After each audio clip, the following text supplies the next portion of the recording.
Bonjour Jeanne Masse. Bonjour. France Bleu, Paris Express. Senir Paris 9e, votre monument préféré, c'est quoi? La Tour Eiffel, hein. Franchement, dès que je passe, je me dis c'est incroyable qu'on ait pu construire une chose pareille, c'est tellement beau. Thierry des Hauts-de-Seine, si vous aviez la possibilité de revoir Daniel Balavoine, quelques secondes, que lui diriez-vous? Qu'il me manque.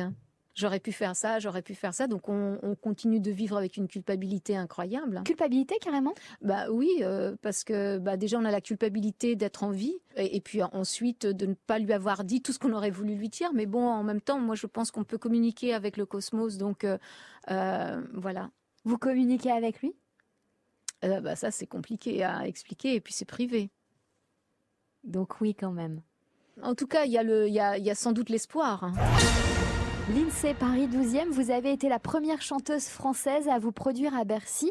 Qu'est-ce que vous avez ressenti sur la scène en 1989, je crois, c'est ça? Oui, c'était ça en fait 1989. Je me suis dit, mon Dieu, qu'est-ce que c'est grand, il va falloir vraiment... Et donc, je m'étais bien entraînée parce que j'avais vu l'espace qu'il y avait. Donc, j'étais arrivée bien entraînée. Je faisais des marathons, les choses comme ça. Et donc, parce que c'était immense, c'était vraiment immense, c'était magique. Et dans les loges, juste avant de monter sur scène? Un trac fou, hein, mais je me souviens même plus. Le trac était tellement fort que je ne me souviens même plus de la loge. Ça avait annulé toutes mes facultés. Vous y êtes retournée depuis? Non. Non. Donc la loge, c'est du passé, quoi. C'est du passé, c'est en plein dans les réminiscences, vraiment loin. Vous êtes arrivés, tous les voyageurs descendent du train. Merci Jeanne Masse. Merci à vous. Bonjour Jeanne Masse. Bonjour. France Bleu, Paris Express. Yann de Clairefontaine, un quartier dans lequel vous aimez vous balader? Le bois de Boulogne. C'est vrai? Moi, j'ai besoin de verdure, donc je vais tout le temps là où il y a des parcs. Voilà, c'est mon domaine. La verdure. La verdure. Hervé en Seine-Saint-Denis, est-ce que c'est vraiment possible en 2019 d'être 100% végane? Donc pas manger d'animaux, de produits provenant de l'exploitation animale, pas de cuir, pas de produits de beauté aussi, et des moi, médicaments, tester... oui, tout à fait. Mais déjà, quand on est vegan, on n'a plus besoin de se soigner parce que le corps n'est plus intoxiqué. Donc, votre corps, il est programmé pour vous soigner de tout. Donc, à partir du moment où vous intoxiquez pas votre corps, le corps, ça va, il vous défend de plein de choses. Enfin, il y a la pollution, il y a quand même des choses extérieures. Mais vous savez, je vais vous donner un truc. Vous savez que le jus de citron, dès que vous avez un petit mot de gorge, un petit rhume et tout ça, un vrai jus de citron pressé, vous prenez ça dès le matin à jeun, c'est bon, vous n'avez plus rien. C'est tout bête. Arrêtez d'aller vous acheter des médicaments qui de toute façon font semblant de vous soigner. Ils ne vous soignent pas, ils camouflent. Valentine de Chatou, vous avez habité Paris, Neuilly-sur-Seine, puis après Garches, Vaucresson, Rueil, Malmaison. Quel coin vous avez préféré? Pourquoi? Alors j'aime bien Garches parce que c'est à côté du parc de Saint-Cloud. De la verdure. Et de la verdure, voilà. Donc c'est mon préféré.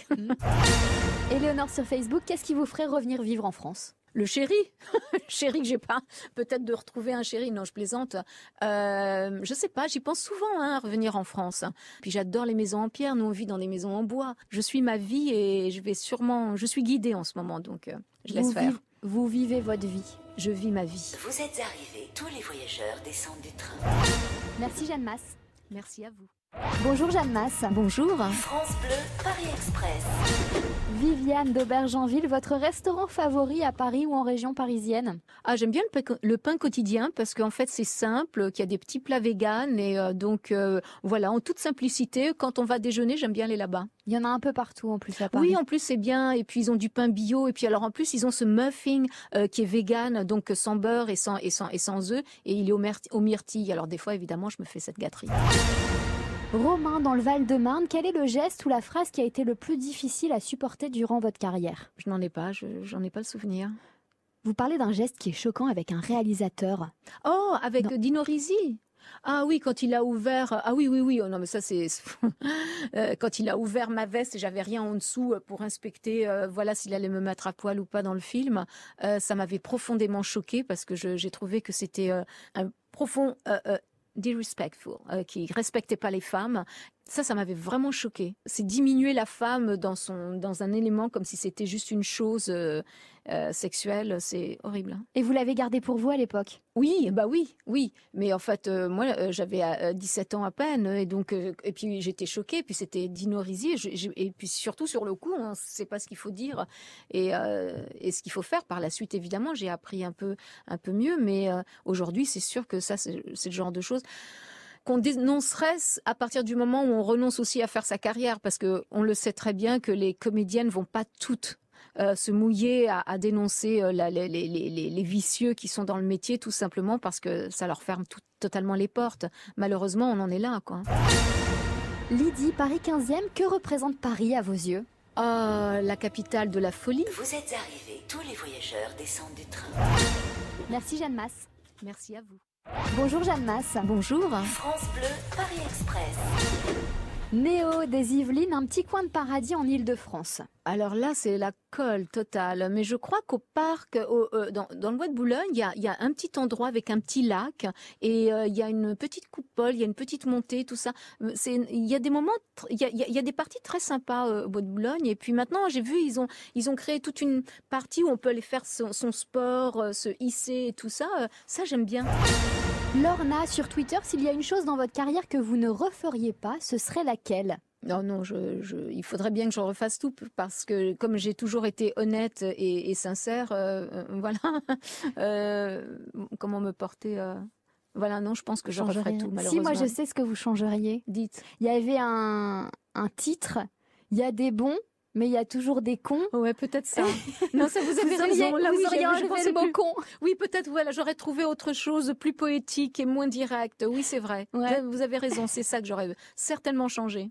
Voilà, c'était une chanson dans laquelle il y avait le mot con et vous proposiez de le remplacer par bip ou non bip, ou un truc comme ça. Il y a des bons, mais il y a toujours des bip.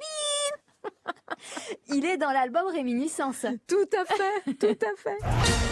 Simon, en Seine-et-Marne, qu'est-ce qui vous manque de Paris quand vous êtes en Arizona, aux États-Unis? Bah, les Français, hein.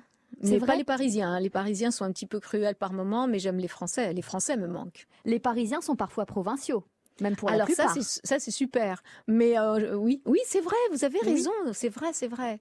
Mais j'aime bien. Oui, en fait, j'aime bien les provinciaux à Paris. Allez hop. Vous êtes arrivés, tous les voyageurs descendent du train. Merci Jeanne Masse. Merci à vous. Bonjour Jeanne Masse. Bonjour. France Bleu, Paris Express. Natacha, Paris 5e, un souvenir d'étudiante à la fac de Nanterre. Vous faites pas cette tête? Ouais, c'était pas. Pourquoi cette tête? En fait, le plus gros souvenir, c'est ma mère qui me traîne par la main en disant il faut que tu continues tes études, et moi qui pleurais en disant non, je veux être une artiste. C'était à la fac, ça? Ouais. Elle vous traînait par la main? Ouais, je voulais pas y aller, je voulais pas continuer mes études après le bac, je voulais que tout s'arrête, je voulais juste faire de l'artistique. C'est ce que j'ai fait d'ailleurs à la fac de Nanterre. J'ai séché les cours et je ne faisais que des pianos, danse, chant. Dominique de Saint-Ouen, quand vous revoyez votre look des années 80, vous vous dites quoi? J'étais très créative. Hein. Je trouve ça génial. Et même à un moment, je me dis, mais c'est normal. C'est normal que les gens l'aimaient parce que c'était vraiment très sympa. Provocante aussi? Oui, bien sûr, provocante. Mais bon, ça fait partie. C'est féminin d'être provocante. Léa à Saint-Germain, Paris le jour ou Paris la nuit? La nuit, mais très tard la nuit en fait. Et en plus, je sors pas, très dommage, mais comme je supporte pas le bruit et le trafic et la pollution, Paris, lorsque tout le monde est à vider Paris, Paris est magique. Les lumières, j'adore. Un coin particulier? Alors, cette place où il y a le Louvre. Et après, il y a des arcades comme ça. Les Tuileries. Les Tuileries, ça doit être ça. C'est magnifique. Hein. Le carrousel du Louvre, etc. Ah ouais, etc. ça c'est très beau. Sabine dans l'Essonne, les coins où vous sortiez dans les années 80. Donc autant dire quand vous ne pouviez pas sortir en fait. Oui, dans les années 80, je sortais. Non, je sortais pas. C'est vrai? Ah non, mais moi en plus je suis pas une fêtarde, j'aime beaucoup me lever tôt pour faire mon sport et puis en fait je me couche très tôt, je suis une mémé. Hein. Vous êtes arrivés, tous les voyageurs descendent du train. Merci Jeanne Masse. Merci à vous.